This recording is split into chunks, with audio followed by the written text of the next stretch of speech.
Alright, well, welcome to another video on edible and medicinal plants. So I'm in an area that I kind of discovered last year. And I found a lot of neat wildflowers here last spring. Some trilliums. Those are some of my favorite wildflowers. And so I decided to come back, see what I could find here. This is mid-April, a little chillier today. But I found a couple of species I can do some videos on here. And one of those is Bloodroot. Now the flowers, unfortunately, are gone. We had some pretty violent thunderstorms yesterday.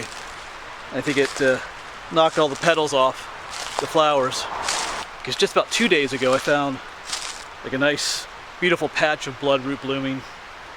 The flowers are kind of fragile, so all that wind and rain just knocked all the petals off. But I still did find the plants out here. I still found the leaves. And when it comes to identifying wildflowers, it helps to be able to identify the leaves as well. So I'll turn you around and we'll see if we can find, there's quite a few of them out here.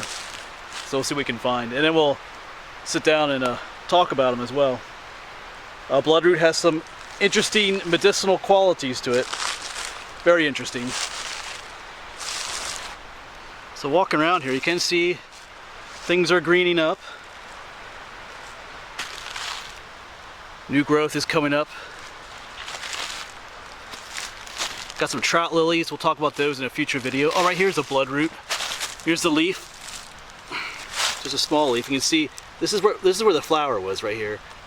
That's a little seed pod, but all the petals fell off. But that's what the leaf looks like. That's a smaller one. Let's see if we can find some larger ones out here.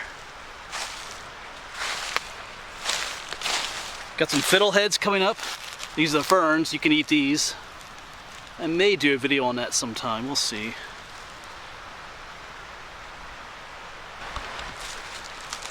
Got some of my favorites there. The May apples are coming up. Over here's a Trout Lily. I'll be doing a video on those as well. I'm getting distracted. Let's find some more Bloodroot leaves here.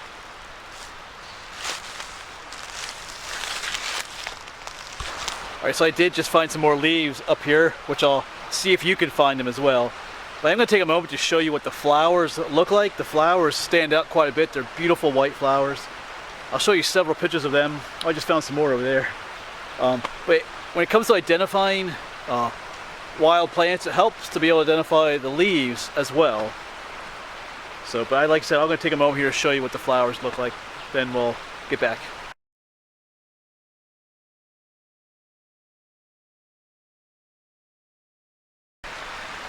All right, let's just see if we can find these leaves together.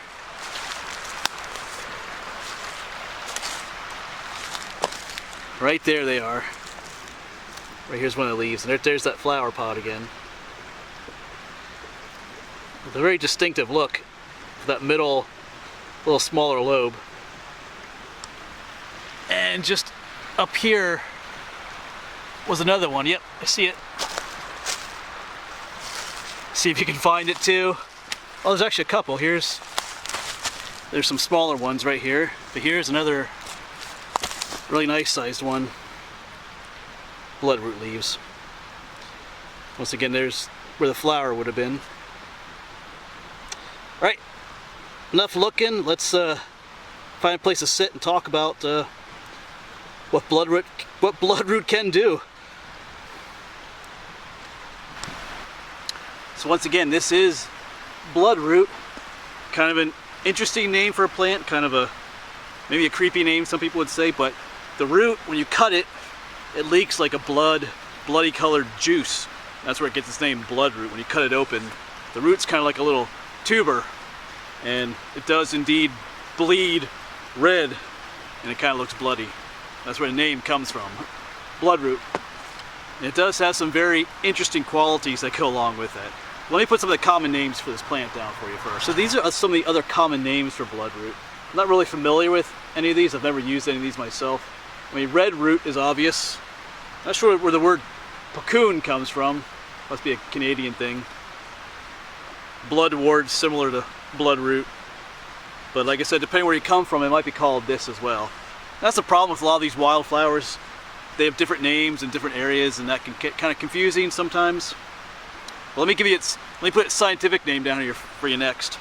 It's kind of an interesting scientific name. And here's its scientific name: Sanguinaria Canadensis. Of course, sanguinaria just means bloody in Latin.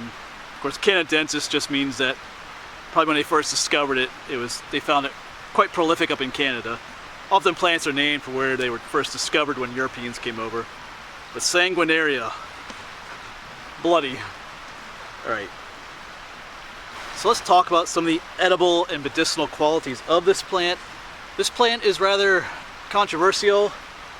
Some people, claim great medicinal benefits from it. Other people say that it's quite dangerous, and it can be both. Like a lot of plants, it can be both. You might hear a little bit of road traffic, but that's okay. As far as edibility goes, it's not an edible plant. I read a story when I was younger about some place in Minnesota where they made candy out of it. I might tell that story later in a moment.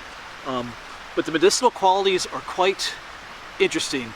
A lot of people use it to treat cancer, like external cancer, like skin cancer, to treat warts and other things on the skin.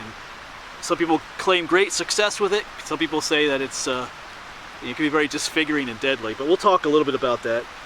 Like with a lot of plants, if you misuse it, you're going to pay the consequences. And having said that, I'm going to say what I say in all my videos. If you do ever choose to partake of bloodroot yourself medicinally, do your own research. Don't base your doing so solely on what I say in this video. So the plant does contain a lot of what they call toxic alkaloids. Alkaloids are kind of the opposite of acids, and if eaten in large quantities, those toxic alkaloids can cause death. They can cause vomiting, unconsciousness, and then obviously death. The plant is also there's a word for you, escharotic. It just means it's very caustic. If you use it on your skin, it can burn your skin. And that's why people who use it for cancer, that's literally what they're doing. They're burning the cancer off their skin. So the plant can be dangerous if not used correctly. Well, let me tell you a story about a book that I read when I was younger about how bloodroot saved some little girl and her brother's life. I'm not entirely sure if it's true, but it's kind of an interesting story. I think I told the story in another video once, but I'll say it again. Just kind of neat little story about bloodroot. So I'm going to summarize the story a little bit so I don't have to sit here for 20 minutes to tell you the whole story. But it took place in Minnesota, I believe, and some girl, she might have been like 12 years old or something like that, and her little brother were kidnapped by some nasty dude, and of course he had him tied up somewhere at his camp out in the woods. And she had, in her pocket was a bag of bloodroot candy. They made candy out of bloodroot, but she was warned, the other kids, they were warned not to eat a lot of it at one time or it could kill you. It was meant to eat just maybe have one piece every now and then. But this guy, he found the candy in her pocket and he started eating it, kind of just to make her feel bad because he had kidnapped her and now he's gonna eat her candy, But she was smart enough to realize that, if she could get him to eat more and more of it, that he would die from eating it. And obviously he was unaware what it was. He just thought it was candy. So she started crying and making a fuss about it as he was eating her candy. And since he was a mean dude, he's like, "Oh, I'm gonna eat all of it." So he kept eating more and more of it, and then he collapsed and died.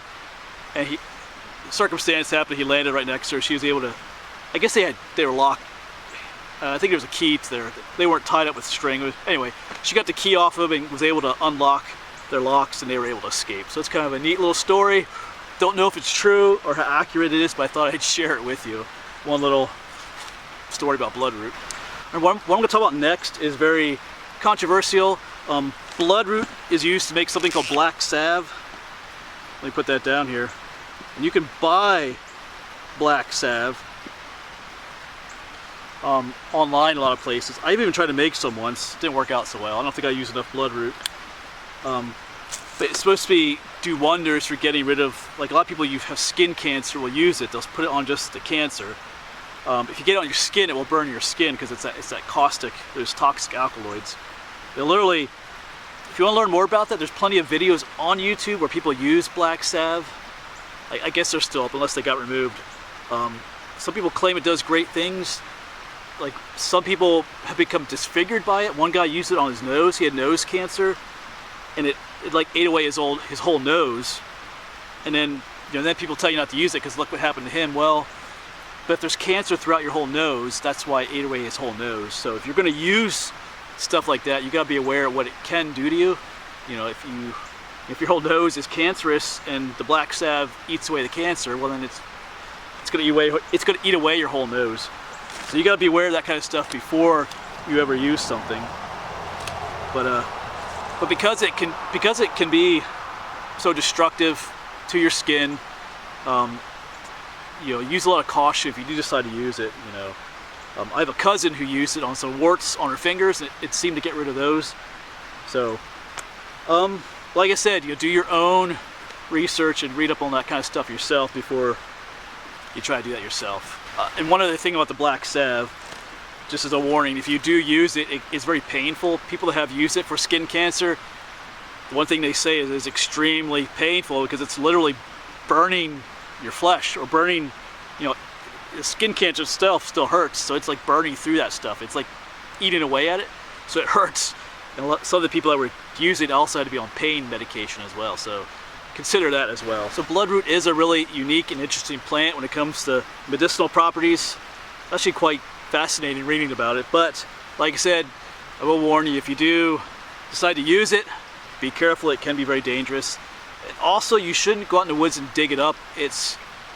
Some people, it gets over harvested in some areas because it is worth money, so people come out in the woods, dig it up and sell it, and because of that it can be very rare in some places. So don't, unless it's on your own private property, you really shouldn't, even then you really shouldn't dig it up unless you really needed some for some reason. So be mindful of that as well. As with most wildflowers, you really shouldn't dig them up, especially if they're rare wildflowers.